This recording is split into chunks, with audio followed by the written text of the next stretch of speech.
Since the formation of the Earth 4.5 billion years ago, there's been 5 major extinction events. We currently stand on the breaking tip of the 6th great wave of extinction. And if we don't want the next generation, our children and grandchildren, to inherit a world that is less diverse, less beautiful than the one that we inherited, then we got to try and preserve some of those last remaining wildernesses and biodiversity hotspots we have left. Now, an idea that's gaining a lot of traction across the world, and particularly here in North Australia, is to empower Indigenous people to care for the natural heritage in their ancestral lands. That idea's got a lot of merit when we think that although Indigenous people only make up less than 5% of the global population, they currently manage more than 40% of the untamed and natural landscapes out there. That is millions of square kilometers of forest, wetland, savanna, deserts, and tundra. But there is a challenge there. And the challenge is that Indigenous people tend to exist in small communities, far from urban centers. They're under-resourced, and they're managing vast tracts of land. So they need help. They need assistance. And I believe that modern technology can play a significant role in that assistance. And I'm talking about uncrewed aerial vehicles, UAVs or drones.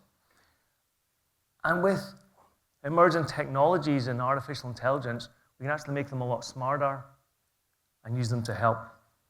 So drones have become ubiquitous in our everyday lives. You probably don't watch a sporting event, a movie, or a TV program today without seeing drone footage in it.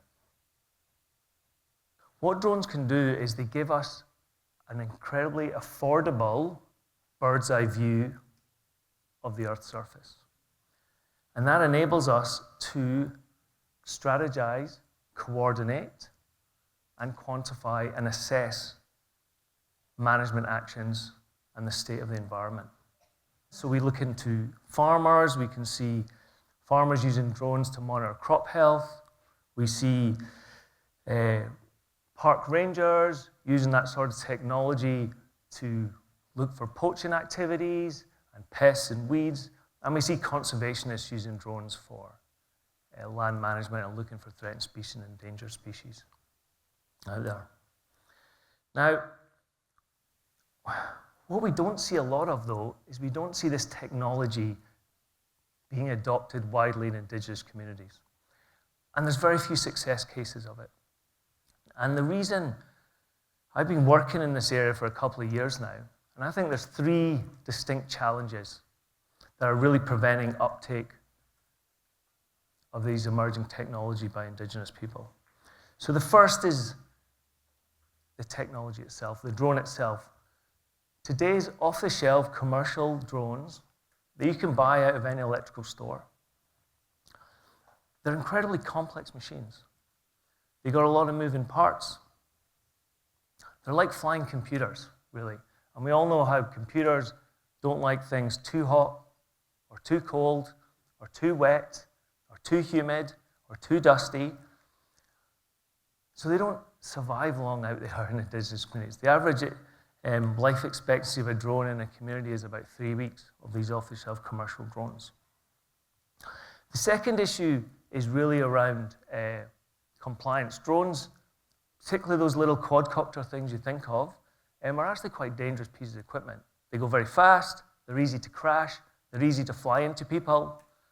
If one of them falls from the sky, you're going to know all about it. They can cause serious injury, and they can be of a serious risk to other manned aviation. So you need to have a lot of compliance and training to use them. And again, pushing them further away from use by Indigenous communities. And then the final thing, the third and final point is the data itself. The data they collect is highly complex. Even if we were to monitor a couple of 100 hectares, we'll generate thousands and thousands of drone imagery.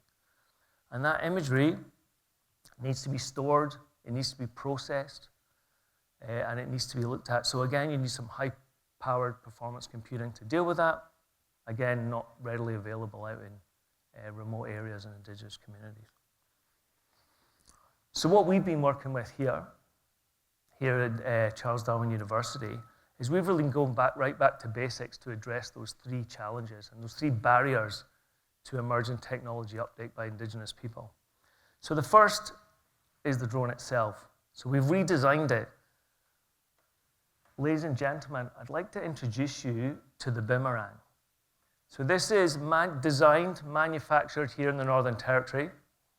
And what you can see initially about it is it's very different from a normal drone, what you'd think of as a little spinning quadcopter. It's much more like a plane, it's quiet, and we just throw it out. It does its job. We don't pilot it, and it comes back and lands. Let me just put that back. It is very good. And it's got very few moving parts, what you'll notice. And it's actually like a big sponge. So we reduce a lot of danger. That could hit you in the head. You might feel it, but it's certainly not going to cause such serious damage. So we've taken away a lot of that danger and risk. The parts are easily replaced. This is all 3D printed. So it's very accessible. Parts can be put in. All the machinery inside is easily accessible from electronic shops, and it can be fixed with some basics training. The second thing we're doing is we're doing training, indigenously focused training courses that really teach about competency, and we go to the regulators and try and change how they might assess, how we assess and view Indigenous pilots. Because Indigenous people don't really get multiple choice questions, which is what often the regulators use. And that third thing about the data, what we've been doing is been using artificial intelligence, and fortunately, due to things like Starlink and satellite, we can actually send that data back from really remote areas to our computers. We can process that, and we can give that back in a much more digestible form for land management by Indigenous ranger groups. I want to show you an example of how we're using this technology here in the Northern Territory. So this image here, this is Groote Eylandt. So Groote Eylandt sits in the Gulf of Carpentaria. It's an archipelago. Now those of you who might not know this, but the North of Australia currently is under a marine plastics crisis. It's not generated within Australia. A lot of this marine plastics, discarded fishing gear, it originates in the South China Sea, and it blows across on prevailing currents. It comes in the Gulf of Carpentaria, and then it kind of gets stuck there in this big gyre, and it goes round and round. It acts like a big honey trap, particularly some of those large nets. They can be hundreds of meters long. And as they move around, they pick up turtles and dugongs and fisheries and threatened bird species, and they just get more and more as they come in, and then eventually they wash up on the coastline of Groote Eylandt. The rangers there, it's a biosecurity hazard. It creates a huge risk, and more animals get trapped. So the rangers go out and they try and remove these nets and remove this marine debris. But like I said at the start of the talk, the population is very small. There's only 12 rangers. There's over 1,000 kilometers of coastline in the archipelago. So what we did, we've been partnering with the Anandili-Aqua Land and Sea Rangers that you see here behind me. We've been bringing our technology to them, training them up on how to use it and operate it. And what we see here is one of the rangers just away to do a launch. The other ranger in the background, he's not piloting, he's just checking the weather, checking the airspace. keeping his eye on this big storm in the background there. This drone will fly many kilometers along the beach line, taking thousands of photographs, high-resolution imagery. That imagery gets sent back to our computers here at Charles Darwin. We process that imagery and we give it them back in a much more digestible format. It's basically like a Google Earth map with little dots in it where all those nets are. And what it enables them to do, it enables them to strategize their operations and coordinate and actually collect a lot more nets per unit effort and cost to them. That enables them to improve their environment, in particular the marine environment, where they get a lot of their bush tucker. But it also helps Australia meet its global biodiversity targets. The success of this program is getting out there, and we're now engaging with multiple Indigenous groups across the top end who have got different land management issues and different criteria they want us to look at. Some are weeds, some are feral and invasive species.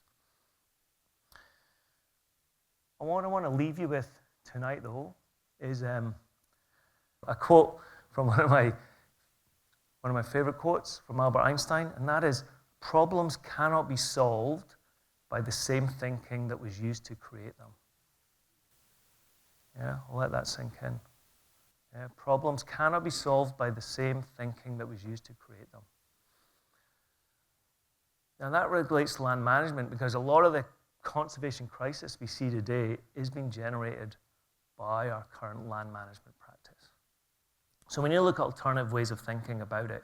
And I really believe that, and the results are in, it works by putting emerging technologies in ancient hands and bringing in cultural knowledge and ecological wisdom. We can help to solve some of those problems out there. It's going to take time and effort and input, but together I believe we can solve it. And it's not about charity to Indigenous people, it's about a shared survival and ensuring a beautiful world for all our ancestors and the next generation. Thank you.